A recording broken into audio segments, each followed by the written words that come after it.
Oh, good morning, Maurice. Come in. John, nice day. John and Jill have just bought this house in a small village called Thornton Dale in the middle of the North Yorkshire moors. Their aim is to move in 6 months' time, which gives us plenty of opportunity to uncover the types of antiques they're looking for and put them into storage.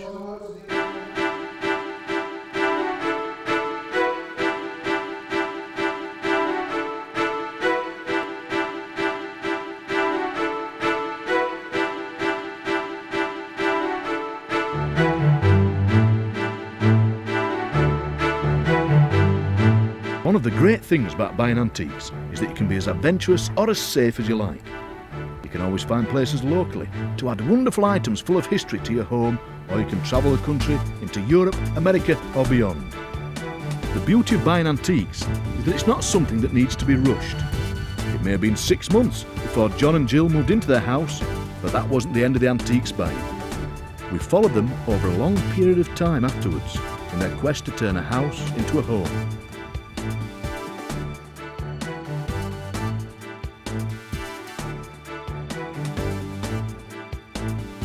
Midnight now, and we've zoomed up from Paris to Lille to La Braderie, an annual antiques festival that's got 10,000 stalls, 100 kilometres of antique stores, 2 million visitors every year. We talk about antique collecting being fun. Well, this is fun.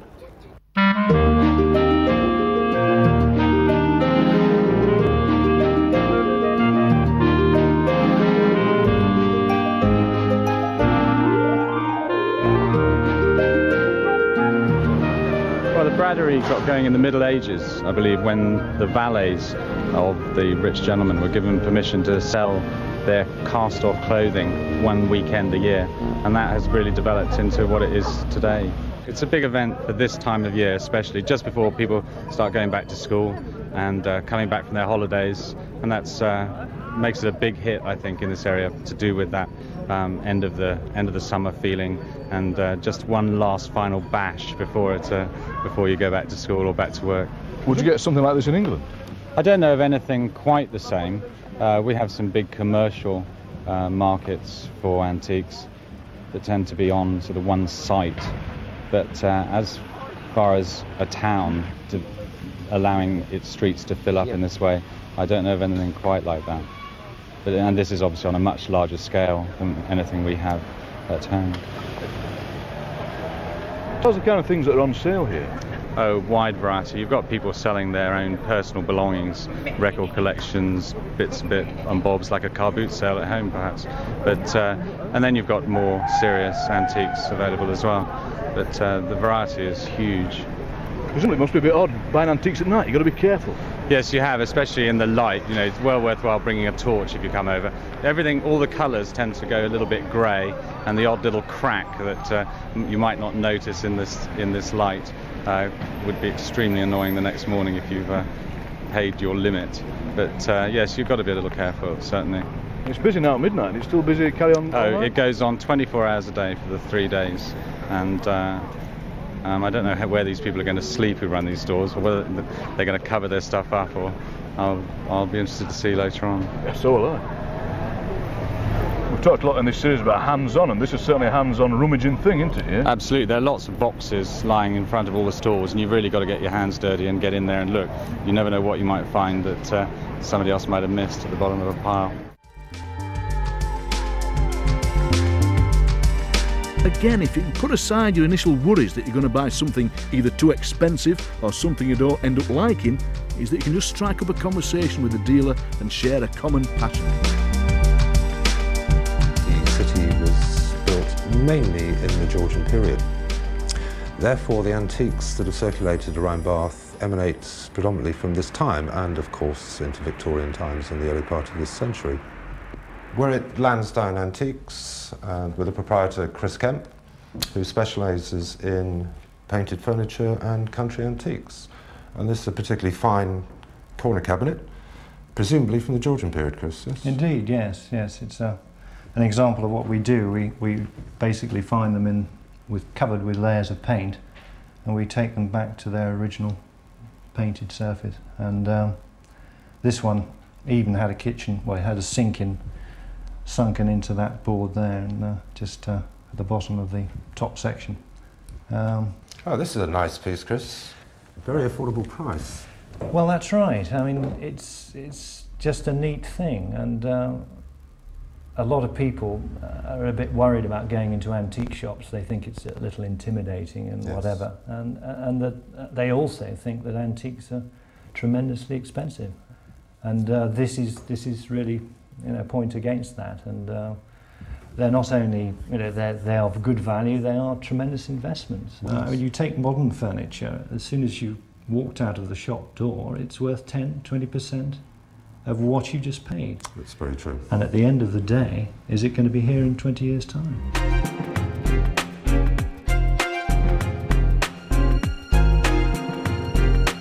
This time we've come to see a gentleman called Paul Farnham, who's got a completely different approach to what he sells. Paul, since having it decorated in this wonderful 60s Carnaby style, practically, how have you found your customers' reaction? I found my customers' reaction has been very good. I found the reaction overall has been good. People either love it or hate it, and at least that's a reaction. And that's very important. Yep, definitely. Well, maybe we could have a reaction to some of the furniture you stock as well. Come in. Thank you. These are interesting, Paul. I'll tell you about the group, because basically they all relate. The chair is probably a 19th century example of something that would have been made on an estate. A tree would have fallen, and because this piece of burr was quite special, it was turned into a chair. The urn stand, which is from a design of 1770 by Ince and Mayhew, also does the same thing. It tries to capture nature. Tell me, what sort of craftsman would have made these pieces? Well, this particular chair is called a tramps chair, and tramps were allowed to live within country estates and produce furniture. And because this was going on around the time that Chippendale was making things, he was also influenced by this very organic way of producing furniture.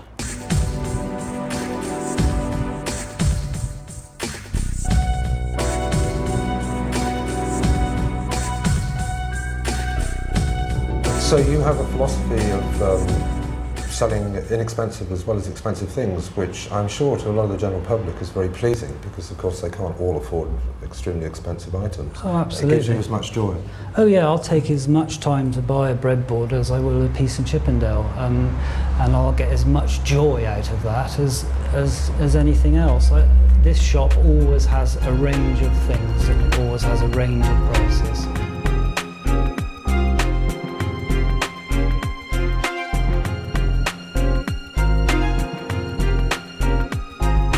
Right, well, we're now in the shop of Geoffrey Breeze, and we are probably looking at far more recognisable antiques to most people's eyes. And the first thing I noticed when I came through the door is this wonderful leather chair. Geoffrey, where did this come from? This particular chair came from a house in Bristol, one of the big old merchants' houses in Bristol, and it's about 100 years old, sort of late 19th century English furniture. And this is a real chap's chair, you know, this is bloke's furniture. And the way the chair works is like absolutely divine. You just press this brass catch down here, that goes down like that, and then away she goes down to there, also almost virtually horizontal, comes up again there. And also, if you get so drunk you can't actually get out of it, the butler can come along and actually open the side and slide you out of it and wheel you up to from bed. the side. That's it. And, wonderful. I can just see myself in that. Geoffrey, this is a very fine looking piece of furniture, very highly polished. What exactly is it? This is a Victorian, early Victorian mahogany Wellington chest. And a Wellington chest was the 19th century answer to a filing cabinet. And opens up thus. You open the pilaster. You have just one lock that controls all these drawers.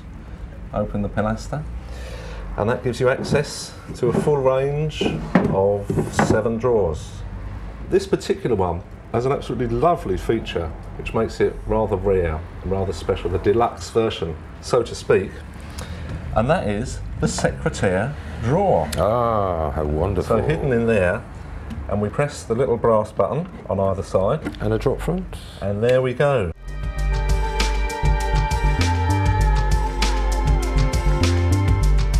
think it's important that you know exactly what you're buying, and you can get a better impression of that rather than the glossy front.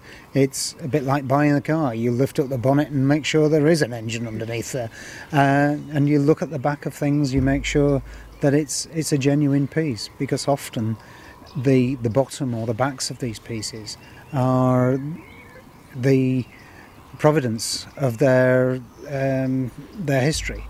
I think if it was me and it was a delicate, fragile item that was worth a lot of money, I probably wouldn't pick it up and move it myself. I'll be perfectly honest, because I'd be a little bit nervous that I would probably drop it. But I would now have the confidence to say to the person who was on the stall, who's going to want to try and sell you that item, can you pick that up? Can you move it around in front of me, please? Can I really have a close look at it? Because I want to make sure that it's genuine, but I want you to handle it, because after all, it's your insurance that's covering you for this and not mine.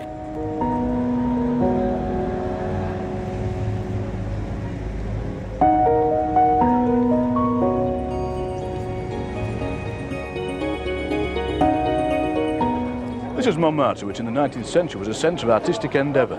And there's plenty of artists around now. If you stand here long enough, they'll do your portrait and your silhouette. And also, the artists here that might not be valuable today, but they might be tomorrow, or at least the day after tomorrow.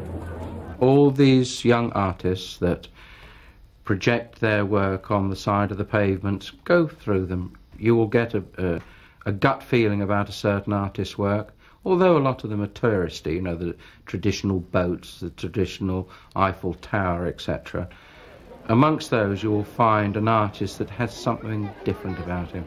And just buy his works. Be gentle, pay his price, because that chap's trying to just keep himself going in food. And trust your gut instinct, do you think, as to what is a good... Gut instinct, your eye for art.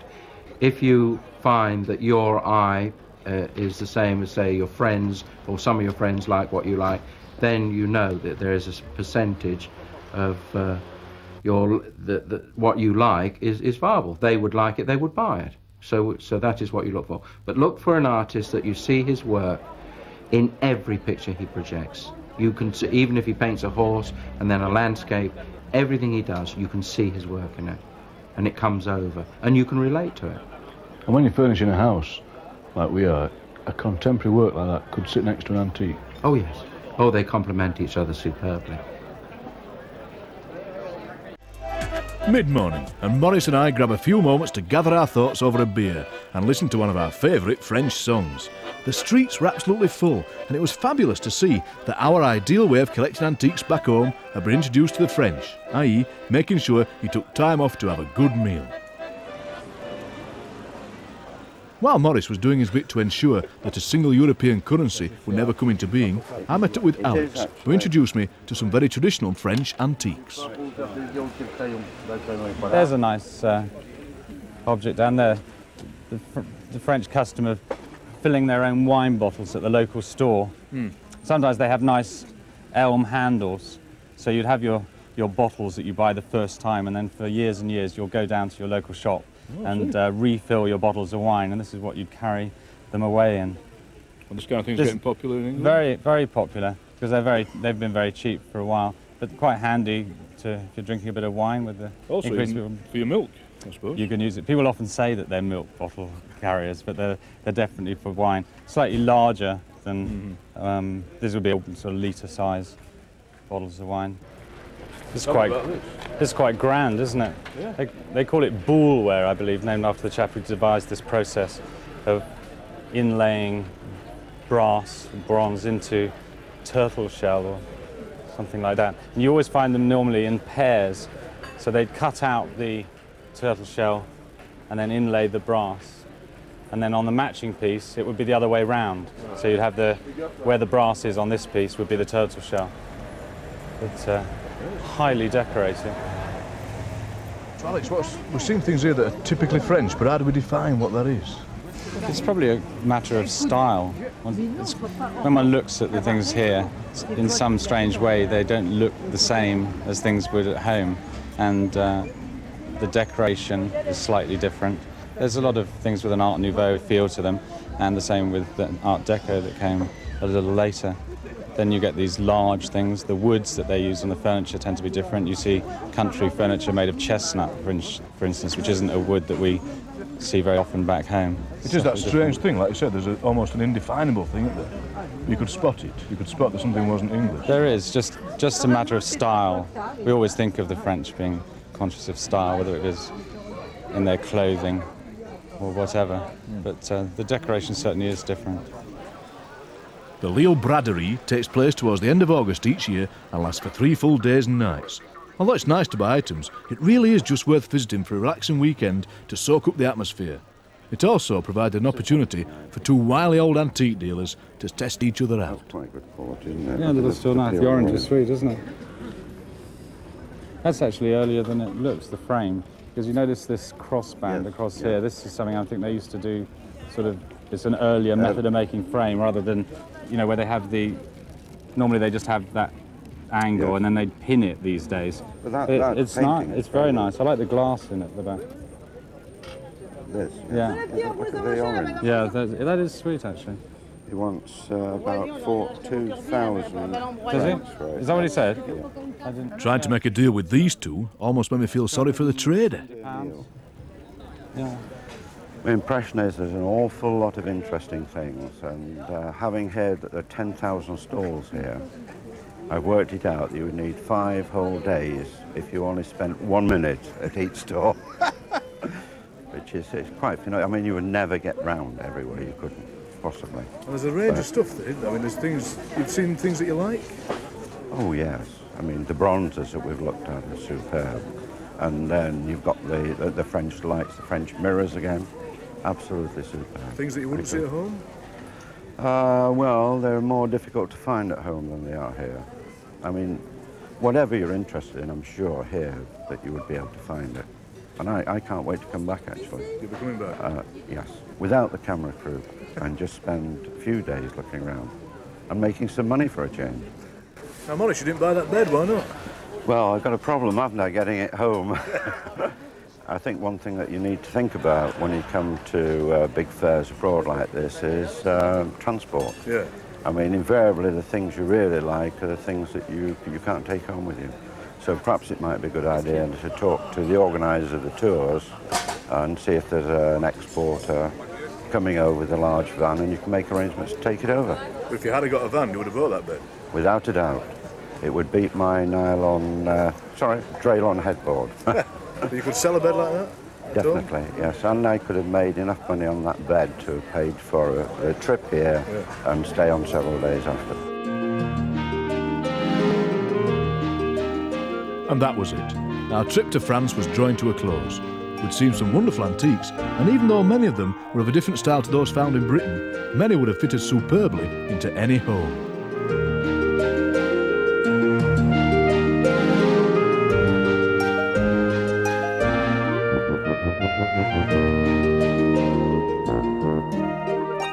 Maurice and Jill have set out on their own to track down one of the many cottage industries in Yorkshire and around the country that deal in antiques and their restoration. It's a head and footboard. Very, very unusual. It's the first one I've ever seen, actually. It's Chinese lacquered. I would think it's imported 1920s, 1930s. I'm actually guessing that from the feet in particular. It's a raised design as well. Yes, it is. Typical, actually, of Chinese imports of that period. This gold finish, very decorative, very unusual. Sought after? Having only seen one. I really quite like it. Right. Yes, it's very nice. Unusual. We'll have that. One problem you might have with this is matching it to the other items in the bedroom. Yeah, with the unless you went for an Oriental bedroom, Oriental mirror cabinets, and the bed would be superb. What wood would it be, Maurice? It's obviously black lacquer, but because only you can tell.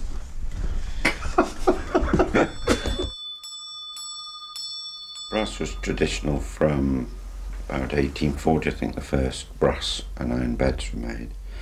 And most houses had these.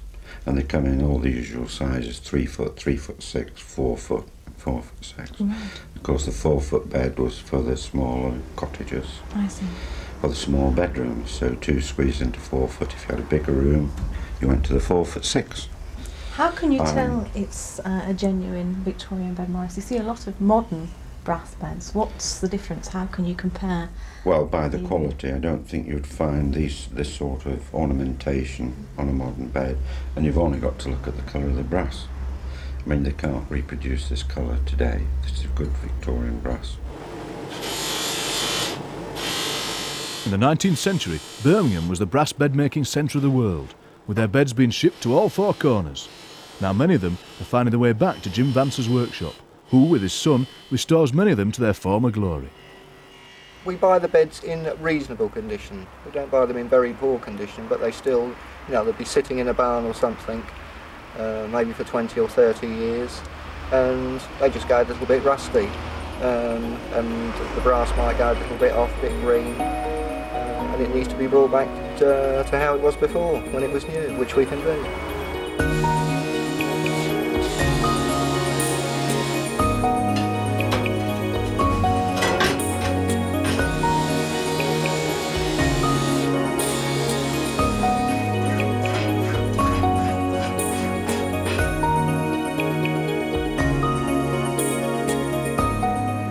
Our expert in Italy is Michael Lawrence. He's a kind of junior Maurice Goodlad. He's accepted his mission, which is to go and find purely Italian antiques. And we've given him 150,000 lire, which he doesn't realise is 50 quid. And I'm going to go with him to keep him in check. What strikes me is the enormous size of some of these paintings. This is massive, isn't it? Again, Ian, this is conducive of the large buildings in Italy, the large buildings in Parma, and the religious influence, the Catholic influence, Madonna and Child. They're painted basically by local artists, talented but not to the degree of Raphael or Michelangelo, but they were wall fillers, and they respected the religion of the local people, which was Catholics. Now these beauties caught my eye, Michael. What do you think of these? They're very good. They're early, but they've been refurbished. If you look at the gold leaf on these, when I say they're early, they're late 18th century from the look of them, but the gold has been burnished. The gold leaf's been burnished, and they've overdone it. They've overdone the high spots, and the high spots are usually where your hand catches them and it rubs through, but they've overdone everything. When you run your hand down on this edge here, just doing that, I'm taking the red out. So these have been tarted up. Now is this actually wear and tear then? How do you spot, how does the amateur eye spot whether it's wear and tear or whether it's been done up subsequently? Well, I think on these subjects, you use your nose and you use your hands. If it smells like fresh varnish, or if it feels like fresh varnish or fresh lacquer, the people that did the gold leaf in the early days on these were the finest craftsmen in the world. When you touched it, it felt like glass. I'm running my hands down here and it feels like sandpaper. You've got perhaps not experienced people trying to get them back to their original by taking out the highlights, but directly I touch that, it's just literally like sandpaper, because they've done it under a dusty condition, and they really just running them through as quickly as they can. Michael, we've been here for a short while now. What's your general impressions of this place? Well, I'm overawed at the variation and the quality, the different items that are on show. They cover all aspects of Europe. It's not just Italian, it's American, it's English, it's German, it's Chinese, it's Japanese. As you can see over here, we have a piece of local, if you notice here on this piece of maiolica, and this is what it is, Italian maiolica, and they're usually in pairs, and this one's a nice piece. It's fairly crudely made, but it tends to give me the impression that it's by Capodimonte, and it's the Capodimonte factory, very expensive, and again sitting on something else that's later, a safe, but of a later period, but all mixed in with Rococo, 18th century, 19th century, and across the way we've got 20th century. So you have such a variation. Here we have a later example of glass, early 19th century. in a rather a gaudy frame. Now looking at these, the dirty marks, to me, does that give it a... People want to buy things like this? Yes. If it hadn't got these dirty marks, I wouldn't touch it. Right. If it's absolutely sharp and clear that everybody wants in their bathroom, super, but I wouldn't touch it unless it was like this. If you wanted to get the glass and not the frame, how easy would it be to get a replacement frame? Very easy. We would look for a lovely piece of glass like this. We have bookcases that are missing their glass, somebody's put a panel in. You can get lovely Flemish frames for this type of glass, or glass to suit yourself. This frame is not my taste, but it is somebody's taste because they obviously loved it. So yes, you can interchange, but this is the animal that is of value, the glass, which breaks and you can't replace it once it's broken. So you've got the glass, frames can be repaired, glass can't. So yes, you can find a frame.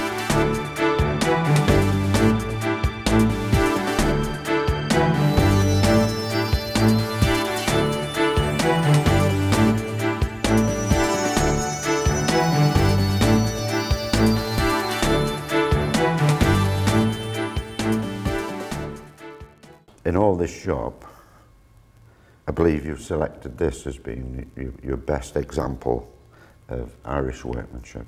You said it was a Killarney piece. Yes, it's probably as Irish can be. This is it because it's made definitely in Ireland. It's made in Killarney in County Kerry. Yes. And it's made with local timbers, with yew woods, with boxwoods. Yeah. And what they do is they've designed it in a certain way that it just looks so quirky. That's right. And of course we've got the harp, which obviously on all your pottery, porcelain. Absolutely, it's our national emblem, and also it's got shamrocks. But this particular piece is for tea. It's a teapoy. A teapoy. Yeah. And when you open it up, you see the different compartments. Which is a tea caddy on a stand. Absolutely, and in that era, tea was a rarity, so they had to lock it away from servants. Well, this looks like a good, solid piece of Irish provincial furniture, and you say you try not to do too much restoration, but this has seen a lot of, well, not a lot of wear and tear, but it would obviously need tidying up before you sold it. Absolutely, yeah. It's come from a very prominent house in Northern Ireland in County Armagh called Mount Irwin, which the contents were sold off only a fortnight ago, and it's such an important table and it's so imposing. It was made for that house. Yeah. So it's obviously been used, abused, and you can see the indentations and little bits of damage here and there. But you wouldn't have to do too much to it. Well, that's just a bit of veneer. We would promote very little, just a little bit of veneer that's missing over here, a general clean down, and just a bit of wax, just to revive the leather, which is so beautiful. You wouldn't to see replace that? No way. The temptation would be because of all these marks. This is the original. Those are ink stains, aren't they? Ink stains, yeah. So this has been used. Well, this piece is so different and unique. It was definitely made for Mount Irwin, probably around 1820.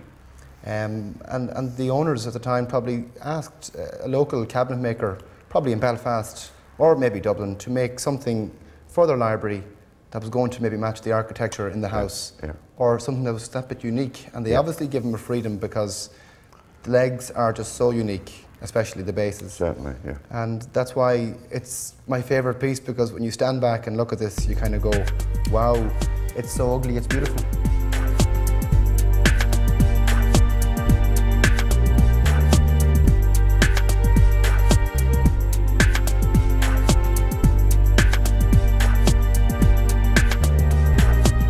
Now, even after presenting 2 series of the Antiques Treasure Trail, I still feel a bit of a novice when it comes to antiques. When I come to these places, I'm sometimes a bit nervous of what it might be like, but I've got to tell you that this place here is one of the friendliest I've been to. There's a sense of occasion, there's a sense of people meeting, a lot of handshaking, a lot of kissing, a lot of people saying, good to see you, good to be here. And also, people inviting you in, people saying, have a look at this, touch it, don't be afraid. And it's that old Antiques Treasure Trail philosophy. Pick it up, look at it, turn it over, talk about it, haggle about it.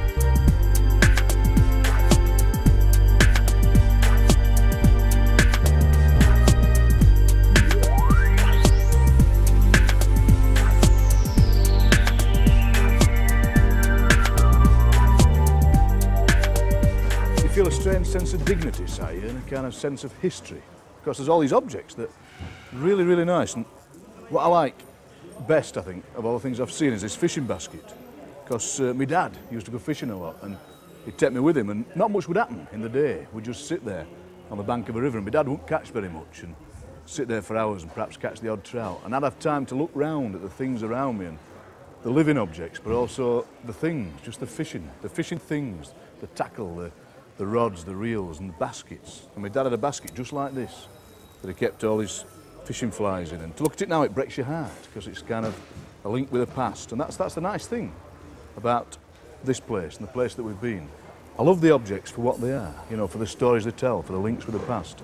Absolutely beautiful. Every piece tells a story. Every piece, we know where we bought it, how much, probably not how much we paid for it actually, but it has a story behind it. It has a visit that we made, and some enjoyable memories linked to them. Actually, in some cases, I've actually put a little diary together and taken photographs of things that I've purchased and written underneath them where they've come from, how much I paid for them. And I mean, that's quite nice to keep, because already I can look back at that and think there are things in there which I know have gone up in value. Now, during the day, we've seen lots of people pushing these trolleys up and down. We've seen things like pardon and pardonnez-moi. And I was going to talk to these lads in French, but in fact they're English. What's your job then, Darren? What do you have to do? Lorry driver, collect antiques, ship it back to England, then containerise it and ship it all over the world. So if somebody from England came here and bought something, it's your job to stick it on the thing and... Yeah. Particularly big objects, I would think. Ranges from glass to big armoires, anything, basically. So Pete, I mean, it must be... Some of these objects, are you a bit scared pushing them because they're worth thousands of pounds? Nah. The French antique dealers seem quite sociable and happy. Is that true, do you think? Yes. It's good. And it's a good place, and all the time we stay here in the same place, and the customers are very kind and good. Could you ask your husband if you've sold many things today? Have you sold a lot? Est-ce que tu as vendu beaucoup de choses aujourd'hui? Est-ce que tu es content? Oui, nous avons bien vendu.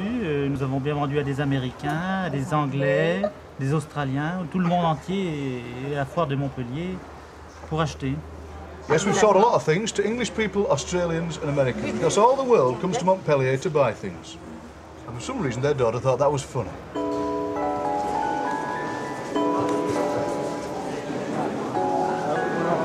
Now Maurice would like this, because he likes paintings and he likes clocks. And this is a clock in a painting.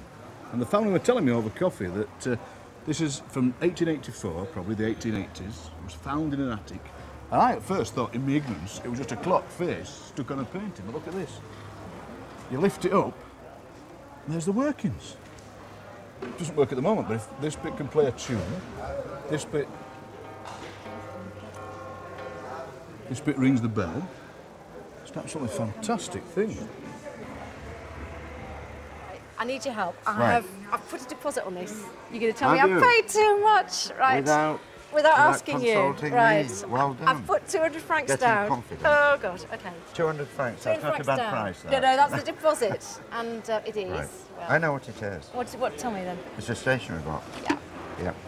Now I thought this. You can put it right. I thought this would have been in an office, like a commercial office. No, and the lady tells me no, it would it's sit on a desk That's somewhere. right. Yeah, it's for private use. It's not an office piece of furniture. That. And I like the roll top as well. And it's all I remember complete. once having one of these, and I sold it in the shop, and I really should have kept it.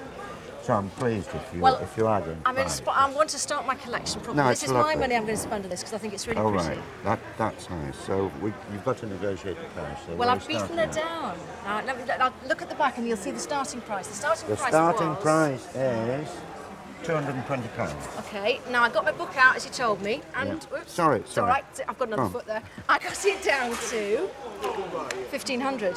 So I got it down from 2,200 to 1,500. Would you like a job? Can I join him in his shop? So I love it. So is it all right? So I've got the rest of the money. I'm only going to pay her if you think it's right. 3, 4, 5, 6, 7, 8, 9, 10, 11, 12, 13. Merci. Okay, thank you. Merci. Now I have to admit this is not for the challenge. I've still got my £50 to spend, but I like it so much. I'm going to start my collection. As long as you're not going to say you bought it for £50. No. I wouldn't pull a fast one like that. Right. Yes, that is nice, isn't it?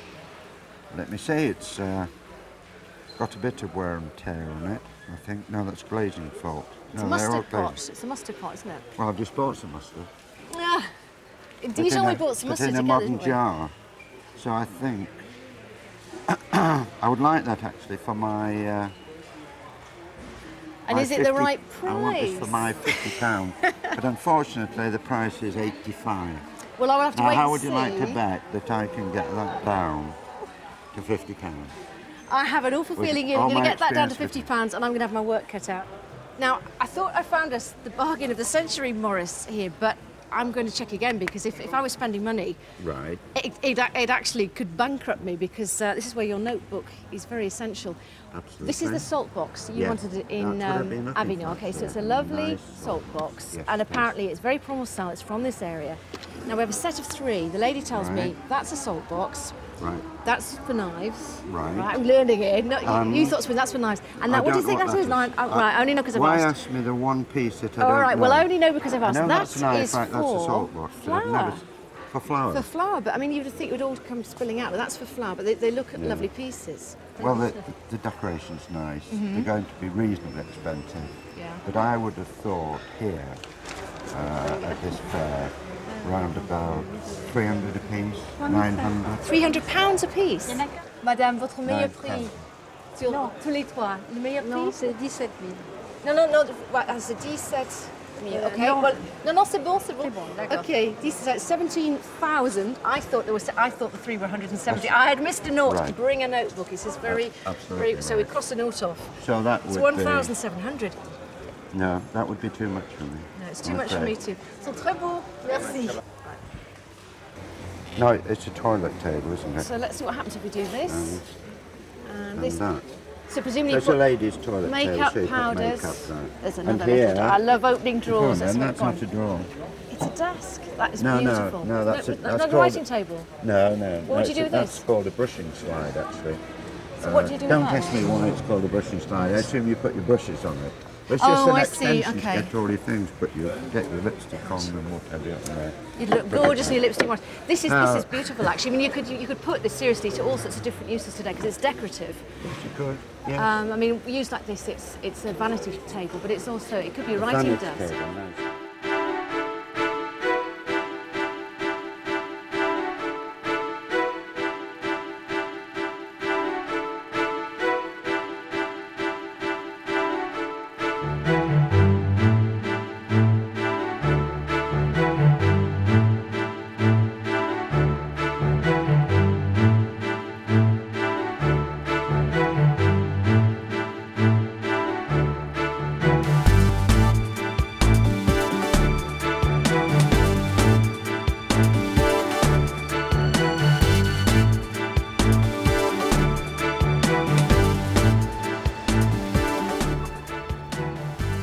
The voyage home, and just one more thing left to do as we made our way back to Midstream Cottage, the home of John and Jill.